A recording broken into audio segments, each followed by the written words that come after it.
The Energy Talk. Hello and welcome to the Energy Talk podcast. My name is Olubumi Olajide and thank you so much for joining us again this week. This is episode 7 on our series on renewables in Africa, and today we have the CEO of M1 Energy Solutions, Mir Islam. He shares his entrepreneurship story with us and how M1 first got started. M1 recently completed the Mabushi Solar Project, which is powering the federal government of Nigeria's Ministry of Works and Housing office in Abuja, and is expected to save over $600,000 in annual savings for the 20 years of the project lifecycle. The project created 558 new jobs during its project execution and offered 5 internships to recent female graduates. M1 and Mir have such a strong conviction, and as you would hear in the episode, it's something that is deeply personal to him, and it's no surprise with the amount of excellence and the projects that M1 has successfully delivered over the years. I hope you enjoyed this episode and look forward to sharing it with you. I'm going to start right from my childhood because I think that was really where, it all started. I grew up in Nigeria, and like many other Nigerians saw and experienced firsthand how lack of reliable power affects millions of people's life. I mean, electricity, when I was in my primary and secondary, we were lucky to have 6 hours, 12 hours of electricity. Sometimes you have to actually study with lanterns, the famous bush lamp. And then excited when you have the diesel generators switching on. And we knew that this is not the way, I could see really the effect it was having on people around me. So we know that access to energy is definitely at the heart of economic growth and development, and also for health and education. So whether you're looking at school, you're looking at the hospitals, everywhere electricity, it was just there, it's needed. So from a young age, I was motivated to play a role in improving these outcomes and contributing to the betterment of the region in Nigeria. And being very passionate about technology and understanding how to solve problems and build solutions, I definitely knew this was where I wanted to be. I studied electrical engineering at University of Nigeria, the Nsukka. So having grown up with an entrepreneurial mindset, founded my first firm in my 20s that was focused on rural electrification and power distribution project. So as you can see, it's really connecting my personal childhood experience to starting my first company. And then for 10 years, I worked in electrification, providing energy access through grid extensions to over 300 towns across Nigeria. It was an amazing experience. I was able to travel across the country. I've been to different parts of Nigeria. I mean, I shock a lot of people when I tell them where I have been. And it allowed me to really understand the challenges, and both for the power sector challenges and as well the challenges Nigerians were facing every day, from everything from the lack of electricity, the lack of water, a lot of things that was all really due to lack of reliable electricity. And then I could also see that grid extension could not solve the energy access challenge. The speed and scale of deployment was too long to meet the urgent need to provide reliable, affordable, and modern energy for all, and support the development of the country, and of course, large Africa. At that time, renewable energy, decentralized power systems were really at an early stage and getting a lot of buzz. And North America was the center of excellence leading this innovation. And I realized that this was the natural next step for me. So I moved to Canada to do my MBA at Schulich School of Business in Toronto, and where I combined my understanding of engineering and technology with business, focusing on sustainability. My MBA shaped my understanding of how I wanted to meet my mission, which is expanding energy access in Africa through sustainable technologies. And that was really the start of M1 in 2009. That is amazing. And I just want to pick on something you mentioned earlier. You got on the entrepreneurship track very early. Was that something that was like absolutely like what you wanted to do at the time, or was it a matter of necessity at the point? It's something I wanted to do because I definitely saw that the electricity, the gaps, I mean, it was the only way to go. Like, one thing great about Nigerians and in Nigeria is people are very creative, right? So it's easy to see these problems and you don't see others solving it. So you said, you know what, I will take this on as my own purpose and make it happen. Let me start that by setting up a company, creating a team of like-minded, talented people. And that was really the beginning. And being so young and going through all your travels, I think you should just tell us like what's the farthest place in your opinion that you've been in Nigeria, and what were the challenges in the early days being a young man starting your own enterprise? Definitely, there were a lot of challenges at that early stage. Access to funds, financing, those were some of the challenges. Creating the partnership that was required was challenge, but that's what the key was, right? I'm an engineer, but I knew that I had to partner with different people. I had to partner with banks. I had to partner with the government institutions that were working on electricity. I had to work with universities. I had to work with the local communities that were seeing the benefit of what we were doing.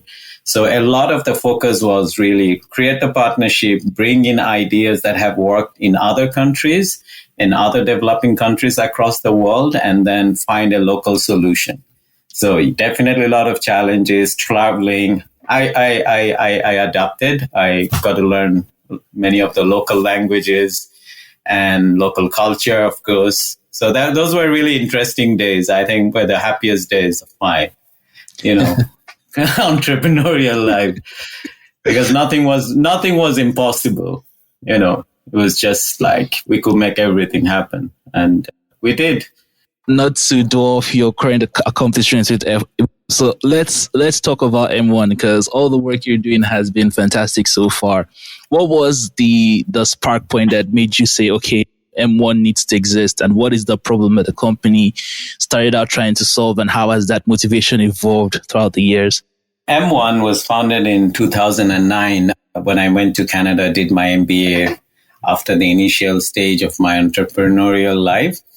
And at that time, at our core, we realized, we needed a transition. The electricity, the infrastructure, not just in Nigeria, but almost everywhere, were pretty, archaic. And this is something, the infrastructure, the grid design were done in 1920s. So at our core, we believe that accelerating the energy transition, which is really focused on redesigning the entire way energy is generated, distributed, and consumed, is the only way to make an impact in energy access, climate change, and achieving sustainable industrialization and economic growth in Africa. So we see the energy transition as a mix of technology and approaches that will transform Africa's aging power infrastructure into decentralized, decarbonized, and digitalized energy system. In the past, M1 has developed and designed and built pioneering energy projects that has shaped the markets we see today. And I'm really very proud of what we have achieved and excited about what the future holds. To summarize it, we have completed turnkey delivery of over 12 megawatts of solar microgrids across the country at nearly 300 different sites. How did we do this? We developed innovative systems that leverage technology, local expertise with global practices, and again, strategic partners to deliver on our mission. So the motivation that originally inspired me to begin my entrepreneurship journey hasn't changed. And this is reflected in everything I do personally. Every project M1 takes on, and all of M1's focus. So you see now we're focusing on decentralized energy generation, distribution and consumption technologies, including microgrid like the project we just recently commissioned in Mabushi, transmission and distribution, building energy systems, as well as e-mobility, that's EV charging and other end-use technologies. So this is the beginning of M1. Two major challenge, which we are focused on, lack of universal energy access. Nearly 600 million people in sub-Saharan Africa are without access to electricity. Secondly, the climate change. We know that bridging the energy access gap and powering the modern world will not look like what it did 100 years ago. It's just impossible to power our modern economy, connect the over 2 billion people across the world who remain unelectrified and meet the energy demand of our future generation without a transformative shift in the energy sector. That brings you again the energy transition. Addressing the challenge of achieving all this, of course, the focus of industrialization and economic growth. And in a way, like the cell phone did with the landline, like leapfrogging the fossil fuel-based technology to more renewable, more decentralized and digitalized to power the continent. And you mentioned briefly the Mabushi project, which was the project to set up the solar system at the Federal Ministry of Works and Housing in Nigeria. Congratulations on that. It must have been really big for your team. I think that's the most recent of your projects at M1. And I just want to talk about the other projects you've had, the impact that the projects generate, and especially being like one of the early movers in the space, the kind of track record that creates and the impression that creates on people and the government institutions that solar works and really pushing the industry forward. I just want to ask you about that. How are these projects been impactful for M1's development rapidly over the years? And what stories have come out of those projects that have really pushed you forward and giving you that extra boost of motivation? Yeah, so starting with Lagos Solar Program, which was 213 systems for education and 11 clinics.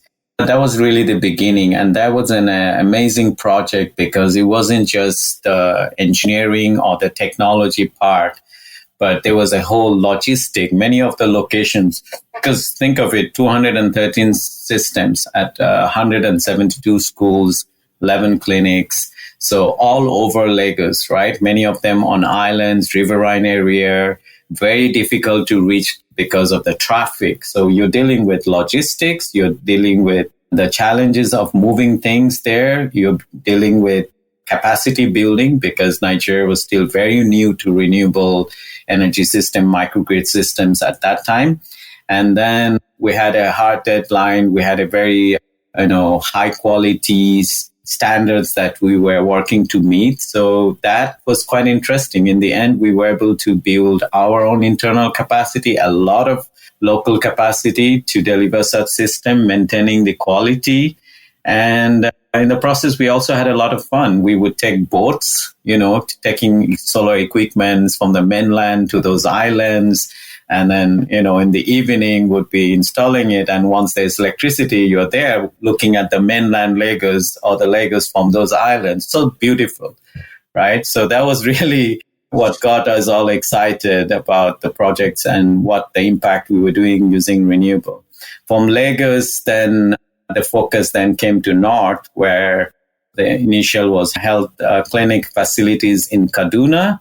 And after completing those systems there, the challenge then came in the Northeast, especially in Borno with the Boko Haram crisis.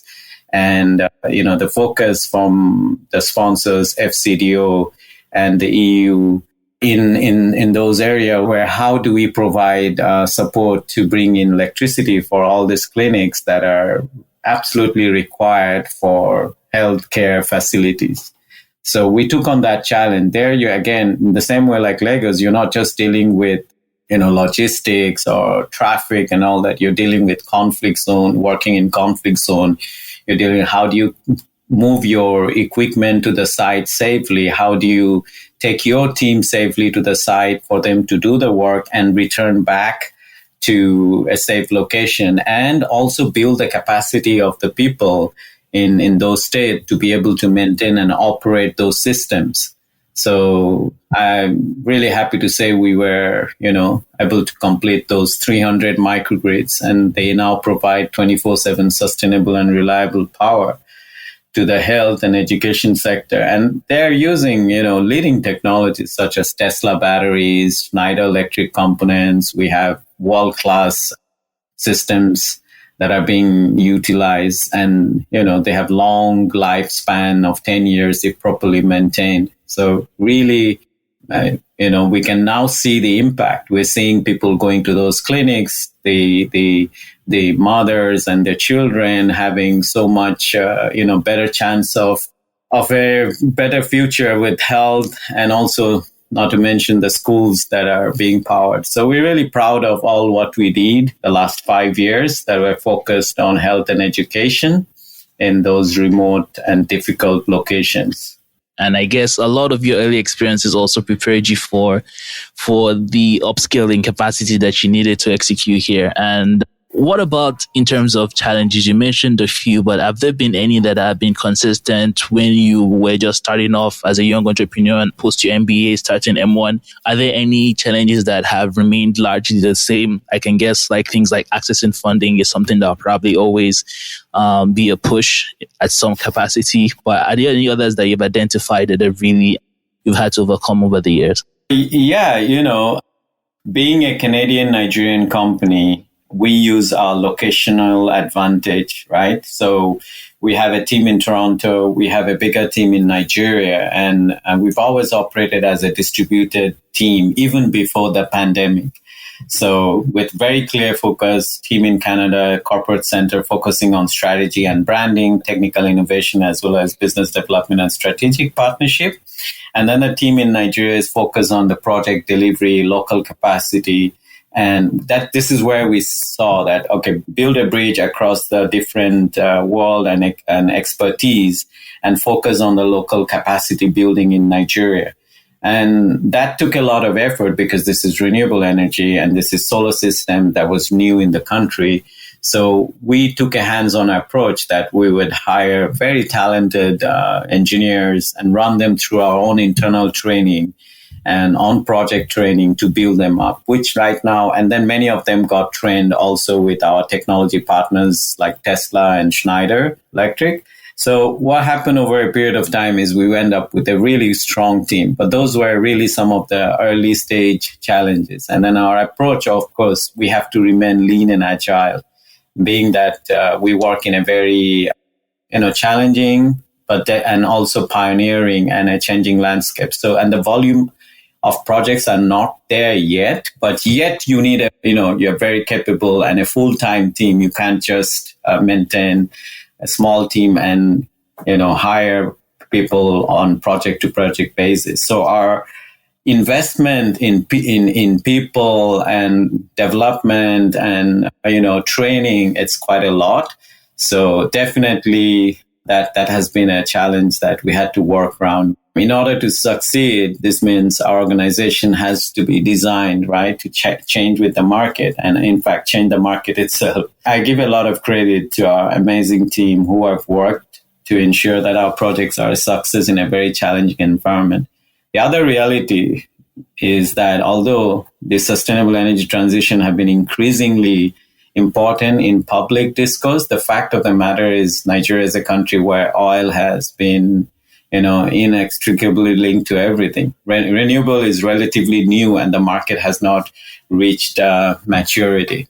So the renewable space in the continent, not just in Nigeria, is relatively new. Very few companies are active and are willing to invest in building the market that we are. Things are changing quickly, though. As government, the Nigerian government has demonstrated their commitment to the market and given confidence to the private sector that they will support the development. Nigeria has a very innovating government entities who also pioneering this space, such as Rural Electrification Agency, REA, and also Ministry of Works and Housing and Ministry of Environment are actively changing the landscape to incentivize the private sector to participate. This is what changes the market. And this is why we are able to show some of the successful projects that we are working on. And Nigeria being a 200 million plus populated country, what we mean when we say scaling up deployment of renewable is not only having few companies deploying projects, but we need thousands of companies, entrepreneurs working on different size projects. There's a market for smaller system and enabling these players by having equipment available on ground and shortening the supply chain. So it's a whole ecosystem that have to be built, and that is, not just M1, but everyone, all the stakeholders have to come together to make that happen. A ripple effect of engaging more local players, building their capacity, creating job, and involving more Nigerians to participate in building their future energy system cannot be understated. It's very important for our capacity building of our workforce and creating more commercially viable projects. That's very well said. And I'm also curious at another angle as well, which is the financing side and partnering with governments and other stakeholders to deliver projects. I'm sure at this point, M1 has a lot of capacity in this space, but in the beginning, was that something that took a bit of ramping up? And what are the pain points for those two, the financing and engaging with the relevant stakeholders right now? Financing has really improved. There's a lot of funds that are dedicated to renewable energy project, and that's also because of the climate change, the challenge we have. Nigeria has its own commitment to the Paris Agreement, and globally, we can see the effect of the climate change. Some countries that are cold are getting hot, and some places we're getting more rain, and it's just crazy all over. We're having bushfires in Canada and in the US. So definitely this is all shaping the market with a lot more access to finance. And some of the challenge would have been the foreign exchange risk, which is now being addressed by having local financing for renewable energy projects. The stakeholders are very cooperative. As I mentioned earlier, Rural Electrification Agency, Ministry of Works and Housing, Ministry of Environment, Ministry of Power, and others are all, supporting innovative companies like M1. Of course, we want, like I mentioned, a lot more volume of project and pilot projects that would allow, projects to be seen on ground that will help with the scaling are essential. And, for climate change, there are two things you have to understand. One is energy access, which we're talking of mini grids and rural electrification and all that. But then there's the whole bigger scale projects like our Mabushi project, which has, in terms of climate change, has bigger impact. So you need bigger systems taking over, let's say, the whole of government facilities in Abuja and across the country. I mean, those government buildings consume close to 30-40% of the electricity in the country. So imagine those are running on renewable, right? This is the easiest way to start the decarbonizing in the country. So there is a lot of work to be done, but I'm really happy to see the direction the government have taken to support the private sector in this area. And just to zoom in on something else that you mentioned was the capacity building. So M1 at this point employs quite a lot of people to join in for the project. And also there is this aspect of empowering local communities and also women as well. I know in the recent project that you had a special program that ran. So would you like to talk about that as well? Yeah, absolutely. As I mentioned earlier, I started my company in my early 20s, right? I did this in part because I felt I didn't have a place at the table and there were lack of opportunities for me to make impact in the power sector in the way that I wanted. When you demonstrate to the decision makers, leaders, and your community what you're capable of, not just talk about what you do, doors will open. This is the messaging that we always tell young people. And in M1, what we do is we know that young people are equipped with passion, information, and they have a platform that no new generation before had. The only way they can participate is by taking initiative. They have to be action driven and then develop skills, courage, resilience to influence their own peers. So we select some talented young people and we make sure that, that they're able to not just learn in M1, but be able to drive the change that is required. So we know that there's a lot of focus that needs to be there in the female, the gender balance. So that's how we created. In addition to hiring male engineers, we also have the female STEM program that we took on, which Ria was famous for. And we adopted that. And for every project, we would recruit 4 to 6 female STEM candidates, and they would be trained on the project, and the best of them would be then kept in the company. And we see how, talented they are, how energetic. They need guidance, of course, and that's what we are able to provide them: training, exposure, and of course confidence, and believing in their own capability. And of course, that's very key here is the entrepreneurial mindset. You're not trying to build a generation of workers. You're trying to build a generation of entrepreneurs who will create more companies and build that whole entire ecosystem that we need. I'm really looking forward to seeing how young people continue to shape and develop the energy transition shift. If we have learned anything through the climate strike, we know that today's youth are willing to stand up for what they believe in. So let's support them. Yes, definitely. I completely agree there. And just in terms of an outlook, because things are looking very good for the renewable sector in Africa, and not just Nigeria as well. There's a lot of renewed interest. SDG 7 is pushing a lot of people. Governments are beginning to get on board and be more proactive with certain policies that are actually helping the sector. So what is exciting you right now for the future of M1 and for the future of your future projects and the renewable energy industry in Africa as a whole? We are actually excited about many things, but one in particular, would like to talk about would be the M1's focus in commercial and industrial sector and the utilities. These are the bigger scale project, which I mentioned earlier, has a lot more impact on the decarbonization and therefore the fight, against the climate change. And really, this is something we see, the decentralized energy system that can solve a lot of electricity problem across Africa. And with the right financing, which is really coming to place. I mean, look at in the Nigeria's case, the tariff is going up. The subsidies on diesel is expected to be removed.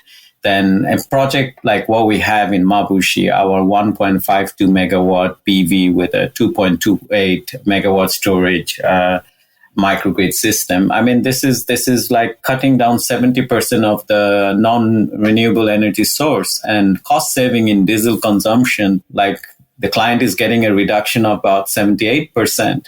So when you look at that, this is what we're excited about, because we feel this being a pilot project can be scaled across the country, across Africa.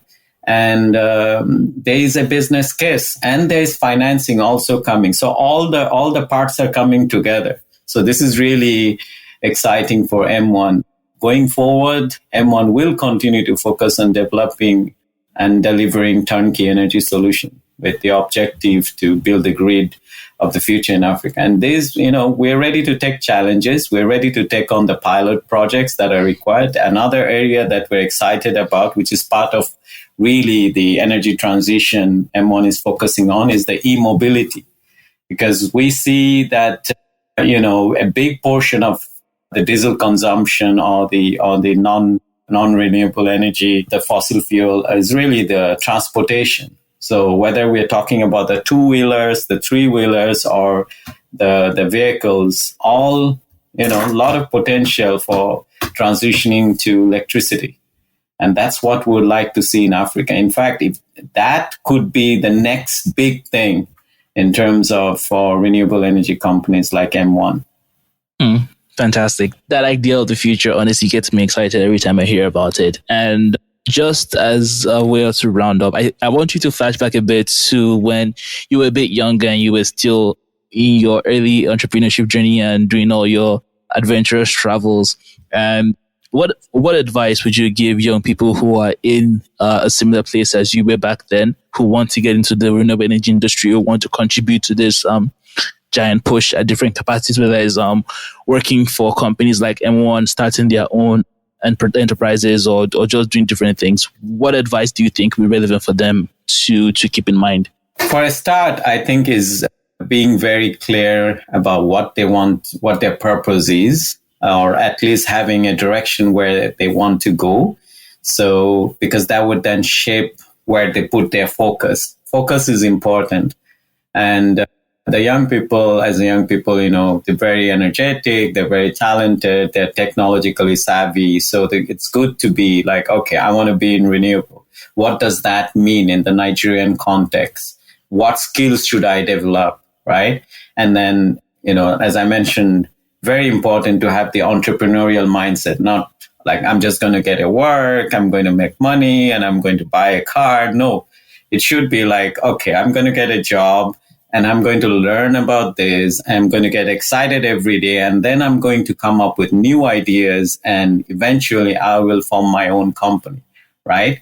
As long as they put in this much passion in everything they do, they will always make money. But it is important for the young people to focus on learning, on developing their skills, the discipline that is required to be an entrepreneur. Most people don't realize until they become the entrepreneur.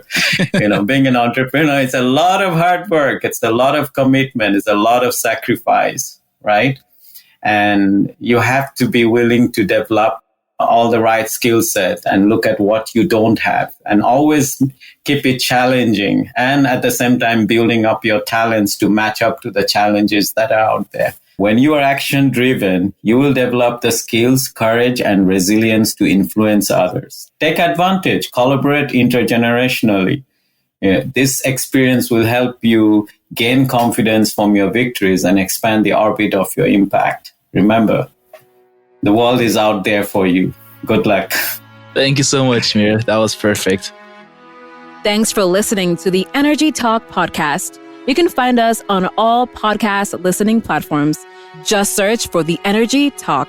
Send us an email to @energytalkpodcast@gmail.com.